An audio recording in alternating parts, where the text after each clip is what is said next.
America ने अफगानिस्तान में किया बड़ा हमला। दुनिया सुपर पावर के भयानक हमले से थर्रा उठी।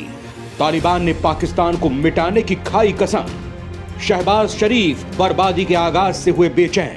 दोस्तों, दुनिया में यह बात बहुत मशहूर है कि पाकिस्तान दुनिया में किसी का सगा नहीं है। जिस देश की पैदाइश ही बेईमानी से हुई हो, इससे ईमानदारी की उम्मीद करना ही बेईमानी है। पाकिस्तान अपने से जुड़ी हर चीज से गद्दारी करता है। वो जिस थाली में खाता है उसी में छेद करता है। लंबे समय तक अमेरिका पाकिस्तान के साथ दोस्ताना निभा रहा था, पाकिस्तान को हथियार और पैसा दे रहा था, लेकिन पाकिस्तान अमेरिका में तबाही मचाने वाले आतंकवादी ओसामा बिन लादेन को पाल रहा था।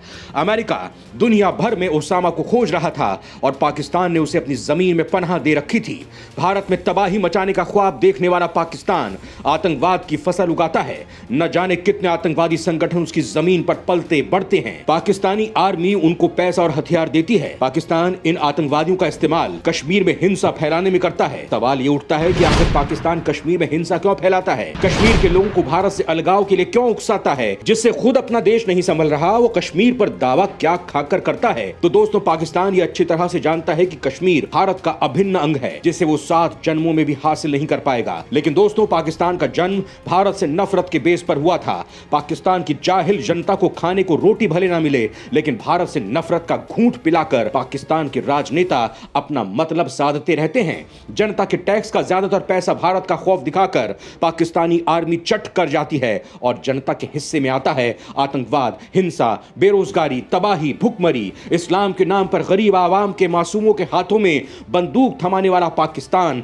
उनका भी सगा नहीं है। वो उनको केवल अपने फायदे के लिए इस्तेमाल करता है और जब काम हो जाता है तो गोलियों से छलनी उनकी लाश कहीं किसी कचरे में पड़ी मिलती है। इस तरह से वो पूरा देश कुछ लोगों का गुलाम बनकर रह गया है। जहां केवल पंजाब प्रांत के रसूखदार लोग अपनी हुकूमत चला रहे हैं, बाकी पूरा देश केवल भारत की नफरत का जहर पीकर अपने दिन काट रहा है। आतंकवादियों के पनाहगार पाकिस्तान को लेकर इस बार ऐसी खबर आई है कि खुद आतंकवादियों ने पाकिस्तान को बर्बाद कर देने की कसम खा ली है। पाकिस्तानी सरकार अब खौफ में आ गई है। आतंकवाद की फसल बोने वाला पाकिस्तान अब खुद दहशतगर्दों के निशाने पर आ गया है। दोस्तों, आप सोच रहे होंगे कि आखिर इस बदलाव के पीछे वजह क्या है? आखिर पासा पलट कैसे गया? पाकिस्तान ने आतंकवादियों के खिलाफ ऐसा क्या कर दिया कि वो उसके खून के प्यासे हो गए हैं? दोस्तों, आपके इन तमाम सवालों के जवाब हम वीडियो में आगे देंगे, तो बने रहिए हमारे साथ।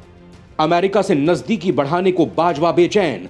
अल-कायदा चीफ अल जवाहिरी के चीथड़े उड़े। अब तालिबान हुआ पाकिस्तान के खून का प्यासा। दोस्तों, 9/11 हमले के बाद अमेरिका ने अल-कायदा को बर्बाद करने की कसम खाई थी। उसने ओसामा बिन लादेन को कुत्ते की मौत मारा था। उसके मरने के बाद Ayman al Zawahiri al Qaeda chief बन गया था, जिसे अमेरिका ने अफगानिस्तान में घुसकर ड्रोन हमले में मार गिराया है। आप सोच रहे होंगे कि अमेरिका ने मिशन को कैसे दिया अंजाम? अमेरिका को इसकी खबर कैसे पता चली? क्योंकि अमेरिका के इस तरह के मिशन बेहद खास, सीक्रेट और दमदार होते हैं। तो दोस्तों, अमेरिका ने इस हमले के लिए खाड़ी के किसी देश से अपने किलर ड्रोन को काबुल भेजा और उसने निंजा मिसाइलें दाग कर जवाहिरी का खेल खत्म कर दिया। लेकिन इस पूरे खेल में जिसकी सबसे ज्यादा चर्चा हो रही है वो है पाकिस्तानी सेना प्रमुख जनरल कमर जावेद बाजवा की। जनरल बाजवा और अमेरिकी सेना के एक शीर्ष जनरल के बीच फोन पर बातचीत के 48 घंटे बाद ही जवाहिरी को काबुल में ढेर कर दिया गया। अमेरिका की इस हरकत पर तालिबान समर्थक पाकिस्तान पर भड़के हुए हैं और वो पाकिस्तानी राजदूत को निकाले जाने की मांग कर रहे हैं। इतना ही नहीं, गुस्से में तालिबान ने पाकिस्तान को खून के आंसू रुलाने की शपथ ले ली है।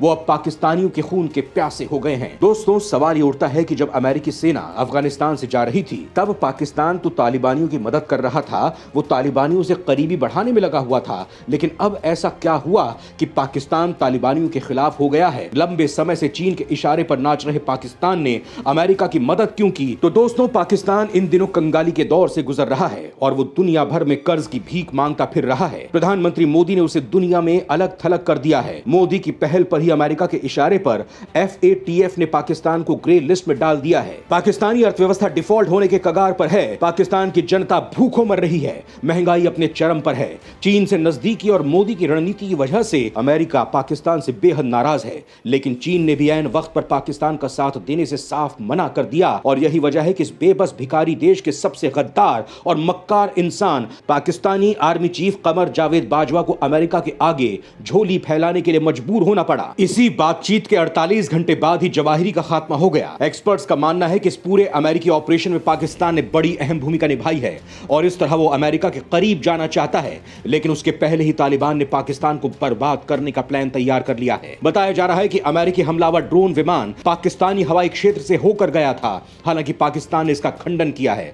एक्सपर्ट्स का कहना है कि केवल पाकिस्तान ही एकमात्र देश है जहां से अमेरिकी ड्रोन गुजर सकता है।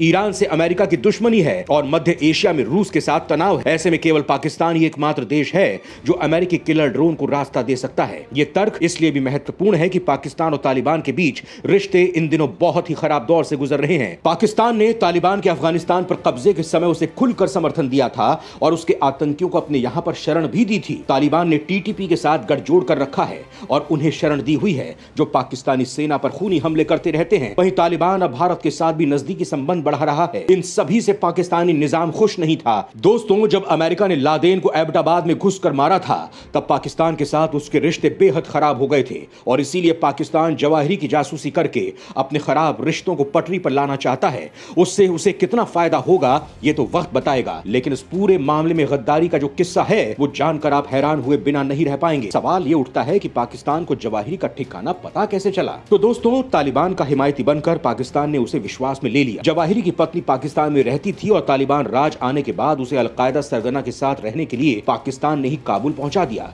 और वक्त आने पर अपने मतलब के लिए अमेरिका को उसका ठिकाना बता दिया। पाकिस्तान के इस धोखे से तालिबान समर्थक भड़क गए हैं और वो मानते हैं कि यह हमला अमेरिका ने नहीं बल्कि पाकिस्तान ने किया था। वो अब पाकिस्तान का खून पीने को तैयार बैठे हैं। जवाहिरी तालिबानी गृह मंत्री सिराजुद्दीन हक्कानी की सुरक्षा में छिपा हुआ था, जो पाकिस्तान का पालतू है। आईएसआई ने ही हक्कानी नेटवर्क को खड़ा किया था। बताया जा रहा है कि इस हमले में हक्कानी के बेटे और रिश्तेदार की भी मौत हुई है।